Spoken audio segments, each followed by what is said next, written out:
Welcome to signature studio. నా పేరు మురళీకృష్ణ. గత కొంతకాలంగా కేంద్ర ప్రభుత్వం, ప్రత్యేకించి కేంద్ర హోంశాఖ మంత్రి అమిత్ షా ఏదైతే శపథం చేశాడో మావోయిస్టులను మార్చ్ 31 వరకు అంతం చేస్తామని, ఆ దిశగానే కేంద్ర ప్రభుత్వం అడుగులు వేస్తా ఉన్నది.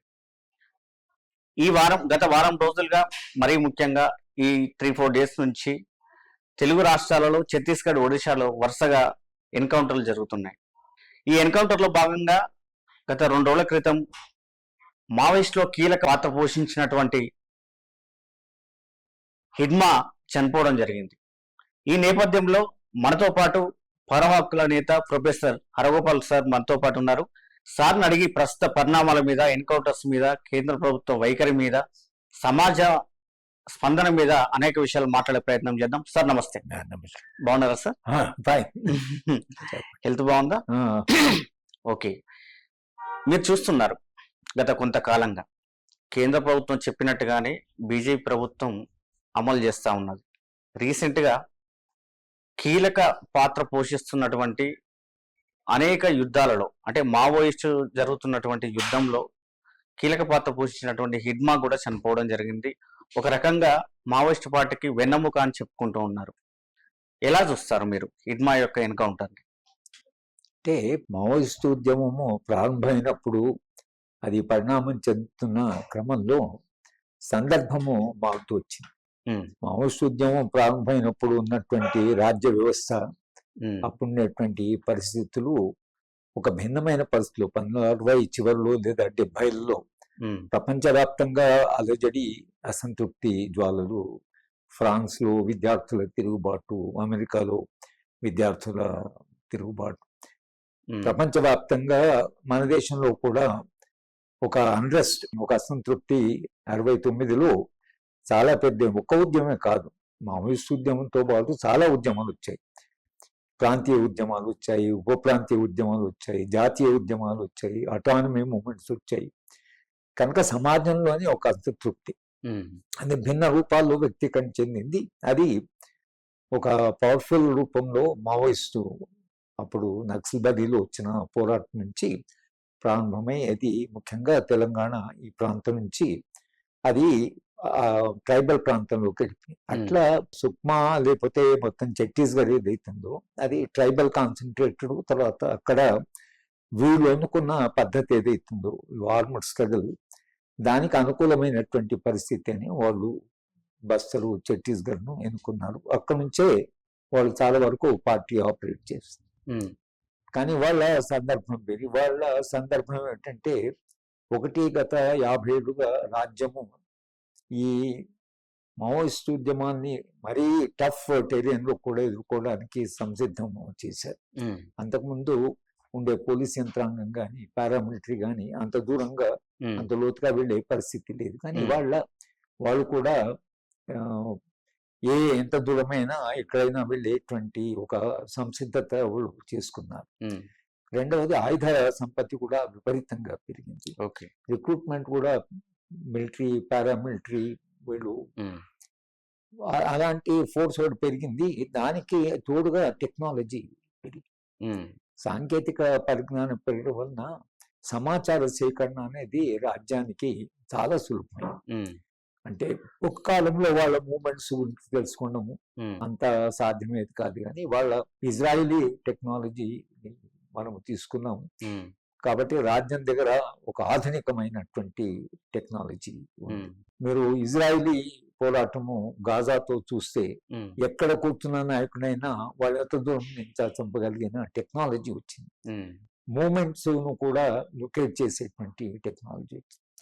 కనుక రాజ్యము ఏదైతే ఇవాళ ఉందో అది ఒక రకమైన అథారిటేరియన్, కొంత ఫ్యాసిస్టు ధోరణి కలిగినటువంటి భావజాలం కలిగిన వాళ్ళు గత 100 ఏళ్ళుగా కమ్యూనిస్టులు అంటేనే దేశద్రోహులు అనేది వాళ్ళ ఫిలాసఫీ, వాళ్ళ భావజాలమే.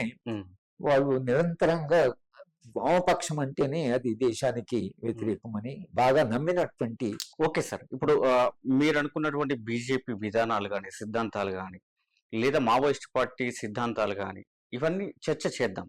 దానికంటే ముందుగా ప్రస్తుతం హిడ్మా మీదనే ప్రధానమైన చర్చ జరుగుతూ ఉంది. అంటే మావోయిస్టు పార్టీలో వాళ్ళు ప్రధాన అడ్డంకిగా ఉన్నటువంటి హిడ్మాను తొలగించడం ద్వారా వాళ్ళ మార్గాన్ని సుగమం చేసుకున్నాం అనే ఒక అభిప్రాయంలో కేంద్ర ప్రభుత్వం కనిపిస్తా ఉన్నది. సో దీన్ని ఎలా చూస్తారు అదే మీరు హిడ్మా యొక్క? తప్పకుండా కేంద్ర ప్రభుత్వానికి ఈ విప్లవోద్యమం మీద పై చేయి వచ్చింది. ఉమ్, పై చేయి రావడానికి నేను కారణాలు చెప్తున్నాను. ఉమ్, ఎందుకు ఇంత బలంగా ఉమ్, వాళ్ళు ఈ పని చేయదేవు? కాంగ్రెస్ వాళ్ళు చేద్దాం అనుకున్నారు. అంతకుముందు ఉమ్, ఎవరు అధికారంలో ఉన్నా కూడా ఈ ఉద్యమాన్ని ఉమ్, ఏదో ఒక రూపంలో అణచివేయాలని అనుకున్నారు. కనుక ఎన్కౌంటర్ అనేది మీకు ప్రారంభమైంది 70లోనే ప్రారంభమైంది, నక్సల్బరీతోనే ప్రారంభమైంది. ఉమ్, కానీ ఇవాళ ఇంత విజయవంతంగా వాళ్ళు అనుకున్నట్టుగా వాళ్ళు టార్గెట్ పెట్టుకున్నట్టుగా పోవడానికి కారణం ఇవాళ రాజ్యానికి ఉండేటువంటి బలం కానీ, రాజ్యానికి ఉండే టెక్నాలజీ కానీ, రాజ్యానికి ఉండే ఐడియాలజీ కానీ ఉమ్, ఏదైతుందో దాంతో వాళ్ళు ముందుకు పోతున్నారు. ఉమ్, మావోయిస్ట్ పార్టీలో అంత టెక్నాలజీ ఉందా, అంత ఆయుధ బలం ఉందా, లేకపోతే వాళ్ళు ఛత్తీస్గఢ్ నమ్ముకొని ఎక్కడో ఇది అబూజ్మాడ్ అంటే కనిపించని పర్వతం అని బ్రిటిష్ వాడు అన్నాడు. ఉమ్. ఆ అబూజ్మాడ్ లో వాళ్ళు అక్కడ కేంద్రంగా పనిచేస్తున్నారు. వాళ్ళు అక్కడికి వెళ్ళగలిగారు. అంటే దీంట్లో ఒక అనుమానం అయితే వ్యక్తం అవుతున్నారు సార్ సమాజం నుండి కూడా. మామూలు దళ కమాండర్ లేదా మామూలు కేంద్ర కమిటీ సభ్యుడికి 3 అంచెల 4 అంచెల భద్రత అంతర్గతంగా అడవి లోపల ఉంటుందని చెప్తున్నారు. అలాంటిది యుద్ధానికి వ్యూహకర్త మరి యుద్ధం చేసేటప్పుడు కొన్ని వేల మందితో యుద్ధం చేయగలిగేటువంటి సత్తా ఉన్నటువంటి వ్యక్తికి అనేక రక్షణ వలయాలు కూడా ఉంటాయి హిడ్మా లాంటి వ్యక్తులకు.